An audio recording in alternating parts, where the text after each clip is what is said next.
where I'm going? She said, Aunt tickled me. She said, here's where we stopped off at. Okay. Y'all ready? Yeah, go. Okay, can you remember somebody ever calling you a linthead, Ma? Well, if they did, you know what I'd tell them? What's that, Ma? I'd say, yeah, I'm a linthead. I'm proud of it.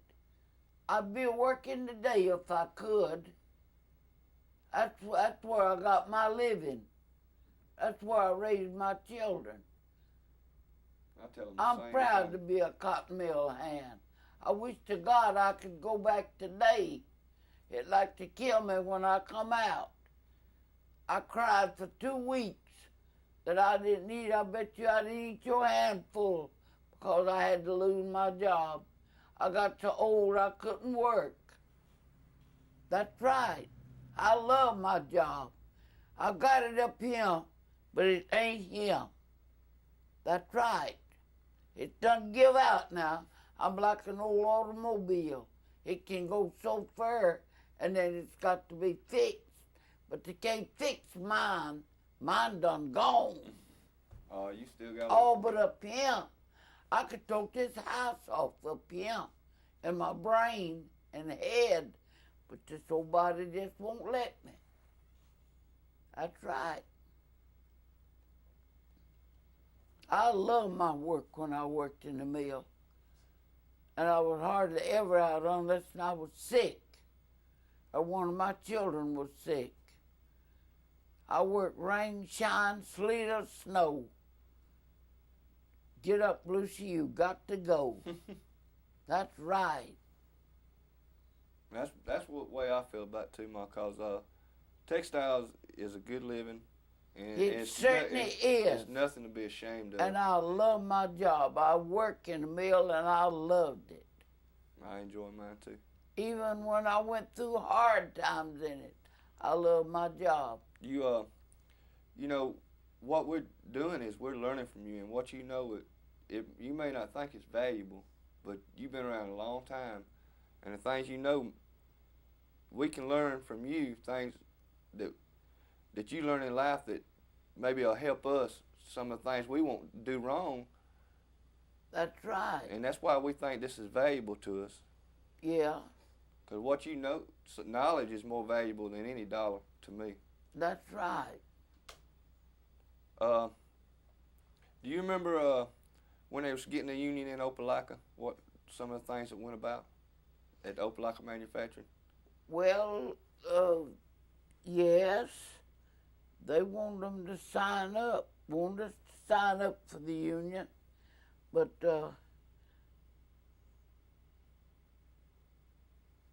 I didn't sign up because I couldn't pay that fee. They charged me $7, take $7 out of my paycheck. But you see, my husband wasn't drawing too much, and I had to pay my rent, you see. Yes, ma'am. And take care of my house stuff. But I was treated just as good as the union. The union treated me just like the rest of them. Did they? Do you remember?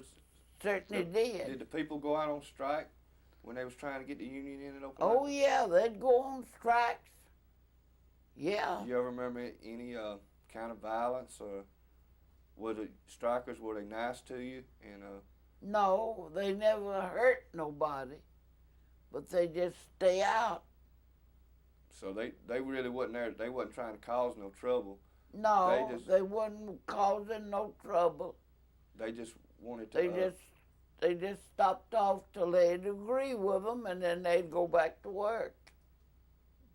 Hour, 2 hours, or 3 hours. Did the bosses ever talk to them about not joining the union? Did the supervisors, did they ever talk to you about not joining the union, or? Oh, yeah. What did he say to you? He'd just say, well, I wouldn't join it. Tell him, no, you don't want to. Did you ever ask him why? Well, no, I told him, I just tell him, I said, well, why not? He said, well, you just don't want to. And lots of them, if they mention union, they'd let them go. They'd fire them. Now, I know that to be the truth. Did your supervisor ever tell you that if you joined the union that he would fire you or anything like that? No, But you have seen that happen. I have heard of it, yeah. Right? You know, that still happens today. Huh? That still happens today. Yeah. You know, if you work in a union plant and you quit and try to go somewhere else that's not union, and they find out that you were in the union, it's very hard to get a job. They won't hire you. They won't hire you. And that's still They today. sure won't. And that's something that we still have in common, even back when you was working, and it's still the same way today. That's something that we still have in common. That's right. But I think union is a pretty good thing, don't you? Oh, I love it to death. I think it's one of the best things a working man ever.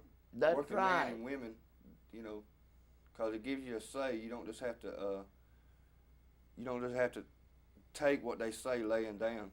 Mm-hmm. You know, you got it. It gives you certain rights. That if you work at a place that's not union and the supervisor wants to fire you, he just fires you. But you know another thing I can't understand.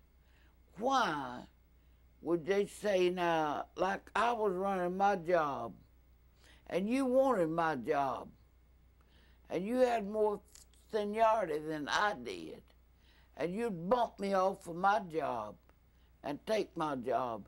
Now, you know, I don't believe in that. You shouldn't be able to do that if where we work at now, we have what we call a union contract, and it says that unless your job's cut out, you know, you can't just go in there and say, well, I want Miss Lucy's job, I'm tired of running mine. You can't do that, you know. But say like if they take your job out and they're gonna lay you off, then you can bump the least seniority. You know, it'd be the person with the least seniority. Yeah. That's to get the people that's been there. Say like if you work for Opelika for 30 years, and here's a guy over here that they just hired and he ain't been working there 2 years, and he decides he wants your job. That'll stop him from getting your job because you've been there 30 years. He can't bump you. Yeah. You understand what I'm saying? Yeah. It gives you job security. In other words, well, I've heard them bumping people that's been on there a long time, and they take a notion they want their job, and they bump them and cause them to lose their job. Well, that's what the union's supposed to stop, is things like that right there. Yeah. And a non-union plant, they'll do it, you know. If they say, well, Henry over here, we don't think... I don't believe in that. I don't either. I don't believe in taking a person's job away from them that's been there a long time. No. And companies are real bad about it. After you've been there so long, you can't run your job so good no more. They want to pressure you or threaten you into taking a floor sweeping job or make you retire or something like that. No. I don't believe in that. Do you? No, but they'll sure do it. Okay, now ask her about what's the best thing that she could remember from her job and the worst thing. Ma, what's the best thing you can remember about working in the mill and the worst thing? First tell me the best thing you can remember about your job and working in the mill. Well, I just liked it. I just liked my job. Was it adequate living or? A what? Did you make enough money to get by on? Well, yeah, I made enough money. I made real good. Well, what did you like about the type of work you were doing? No, yeah. Just don't suggest it. Just say, tell us about the happiest memory you had of the mill, and just wait. Tell us about some of the happiest memories you have of the mill. Well, I don't know what. I didn't have no problems, and I liked my job, and I'd go in, I'd work, and I'd done my job, and I'd go home. Can you remember some of the bad things about working in the mill? Surely some bad things happened to you. I know that they've happened to me in the mill. Well, yeah, I do. The night that I come out of the mill, you want me to tell you that? Sure. All right. They had 2 colored girls, and one of them went to the doctor, and the doctor told her she couldn't lift nothing. I was cutting off bad work then. I done got old then. I done got 65. Yes, ma'am. And this other one, she had 4 children, and she was drawing welfare for her 4 children and a check for herself to keep the children, plus she was working. See what I mean? Mm-hmm. Well, she wouldn't work, and I done got 65, and I couldn't keep up that spooler like the young girls could. And I spooled that night. That Sunday night, I went in to work. I spooled that night, and I got to where I couldn't keep it up. See? Yes, I ma'am. done got old. Well, I done that all right that night.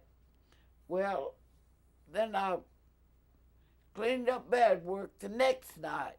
That was Tuesday night.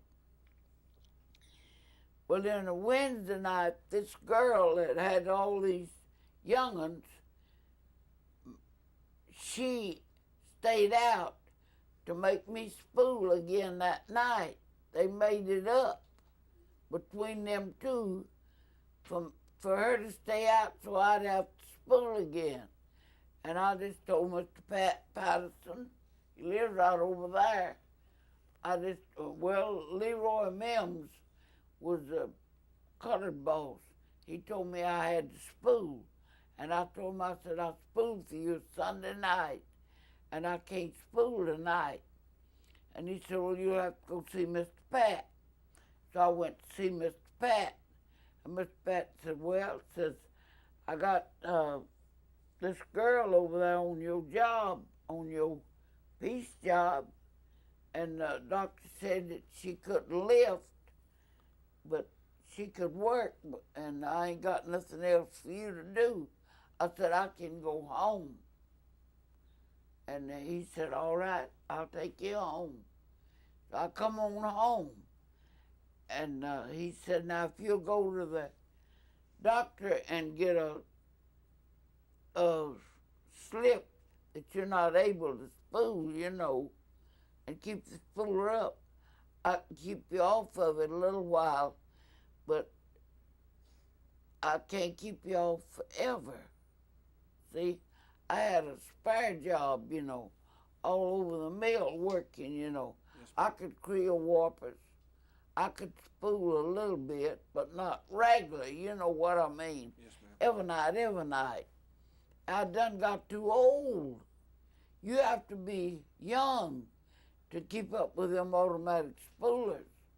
And so I knew if I went to that doctor and got that slip of paper that I wouldn't be able to draw my unemployed, because you got to be well to draw that. So I just told him, I said, well, we'll see about it. So I called Booth Ingram at the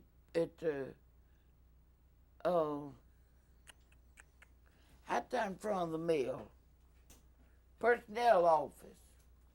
I called Booth Ingram. I told Booth Ingram how they was doing me. He told me to come down there. And I went down there, and I went down there to see Booth, and he gave me a piece of paper and told me to go upstairs and see my boss man. I went up there, and Mr. Nobles was the boss, the spool room boss. And I went up there, and Mr. Nobles told me, I told Mr. Nobles how they done me, and I couldn't spool every night. And he said, well, it's time for you to retire anyhow. He said, you done 65, and you need to go out. And I said, oh, no, I don't want to give up my job.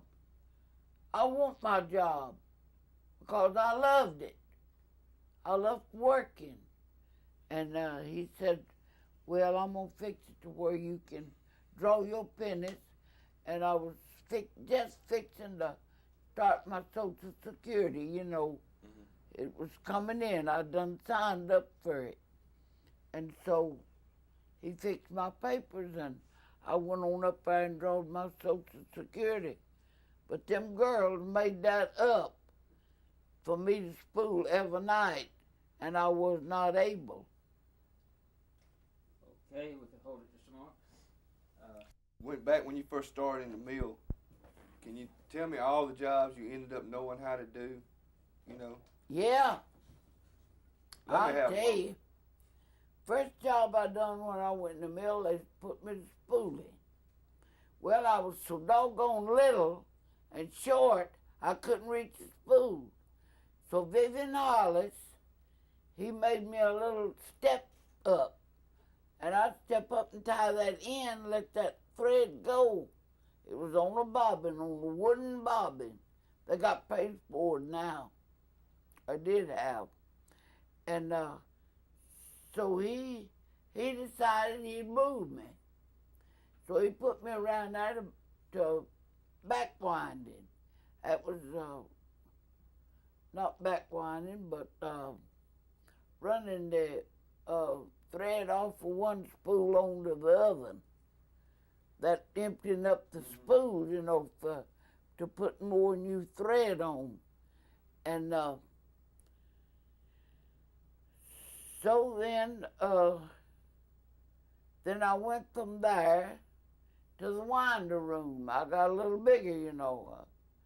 I was growing a little taller. I run winders. I run them big old long comb winders for no telling how long. And then I went from there to the hand press winders. I run winders there. And then they took them hand pressed out and put in these automatic spoolers. And I worked on them. But I fill batteries too. That's in the weave room, right? Yeah. Mm-hmm. So, you run back winding, spooling, batteries. Did you just tell me all the jobs you ended up knowing how to run before you retired? Huh? Just tell me all the jobs you ended up knowing how to run before you retired. Well, I creel warpers, I spooled, and I run winders, and I doff twisters, and I run the reel machine. That was to run thread, you know, like that, on a big old reel machine. And I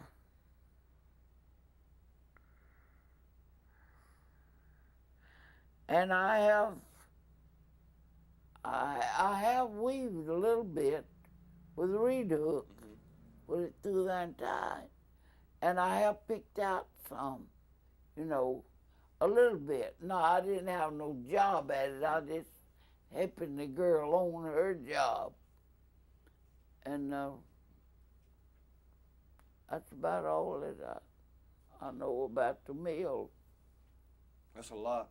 Okay, hold it just a minute. Block out that time and just make, you know, just help Ma just figure out, you know, that year step by step. Because you know, it's so hard sometimes, you know, history, it's so long, you know, Yeah. it's like, she might have been. I don't.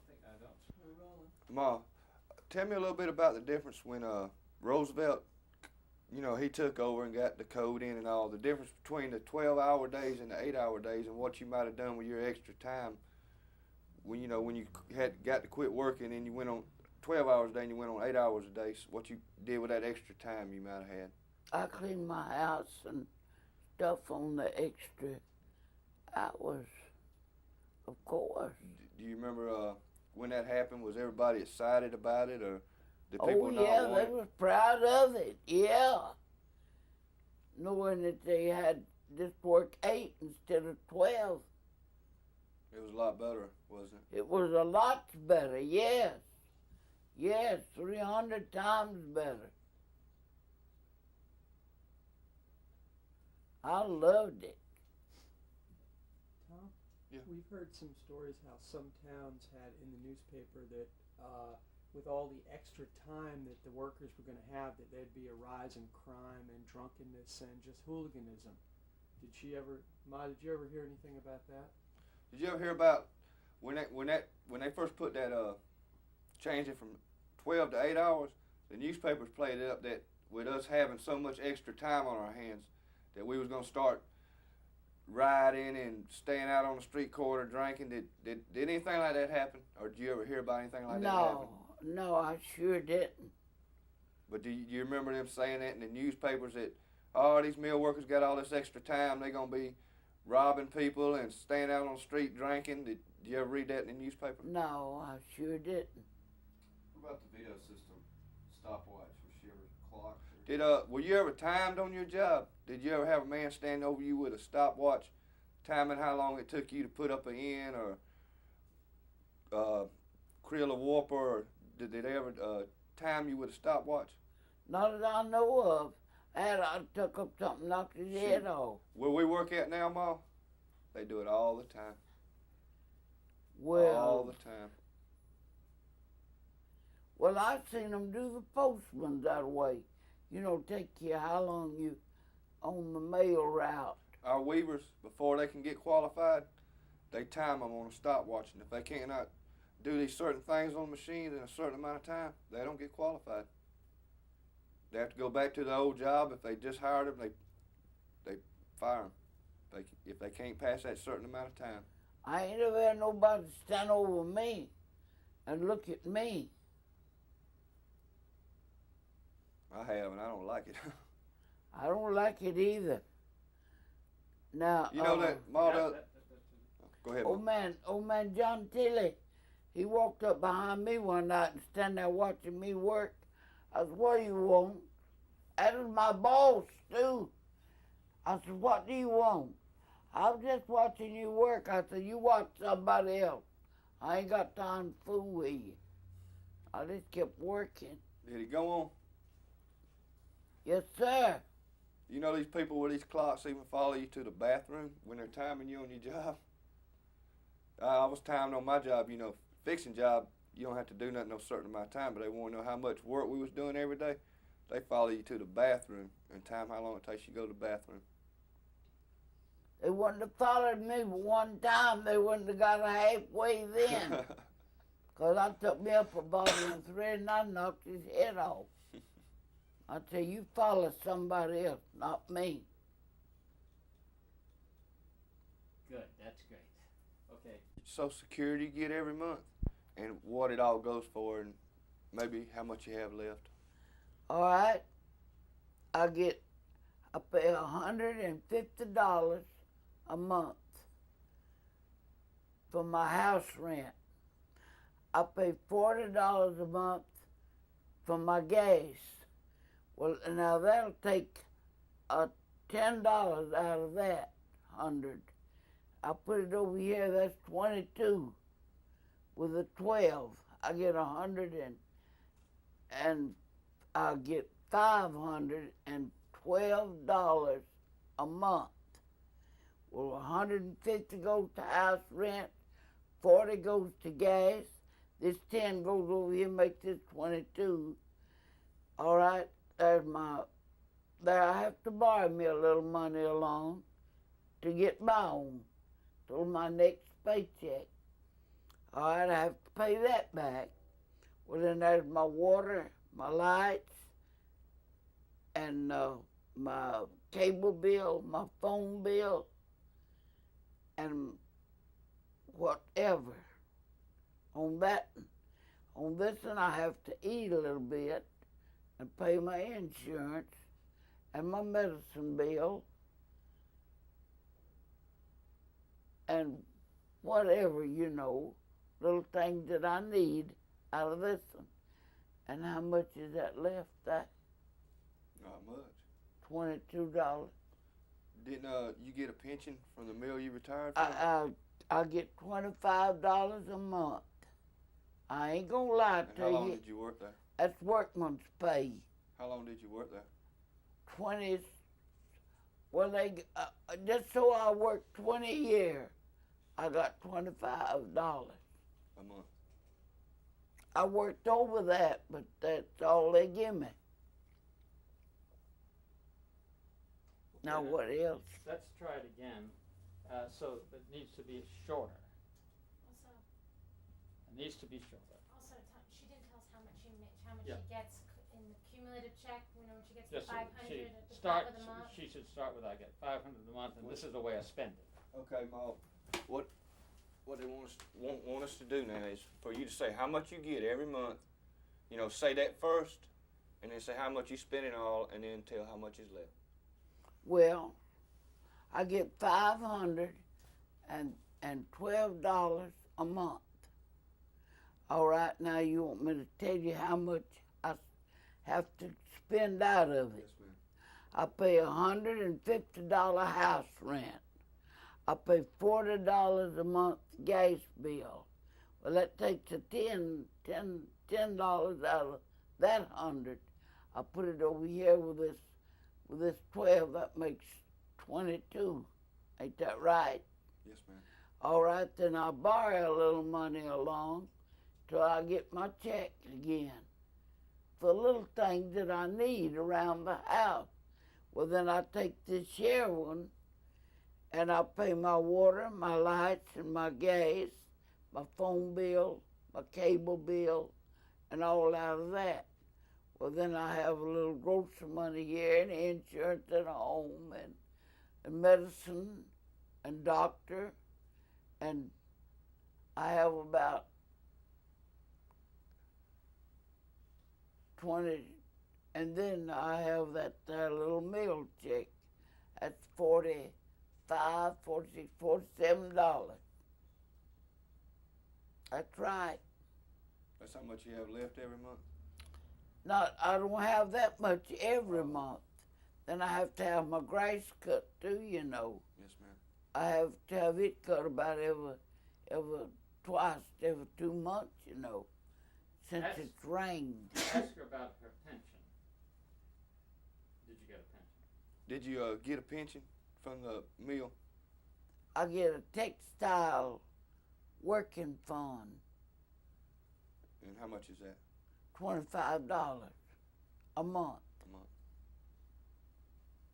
I got that from the Opelika Mill. Opelika Manufacturing. Mm-hmm. Okay, now one more thing.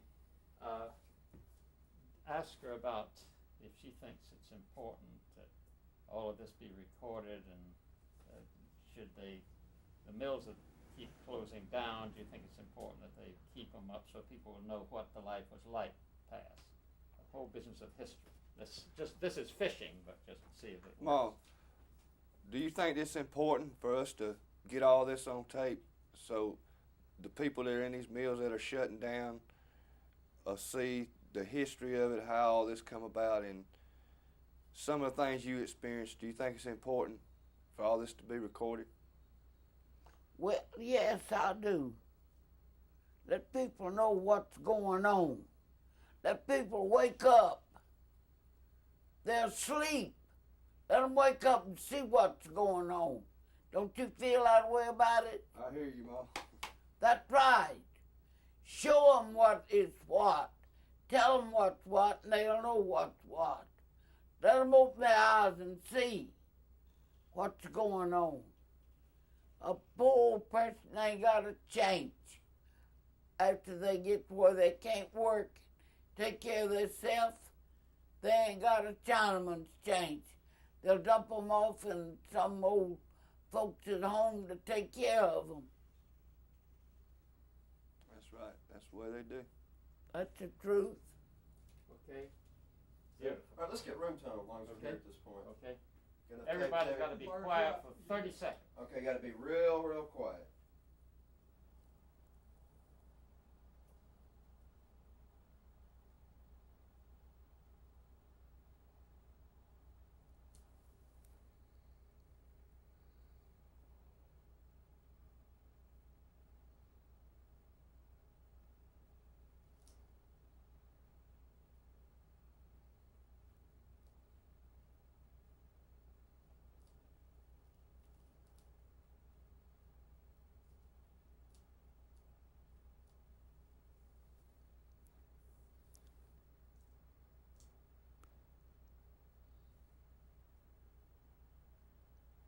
Okay.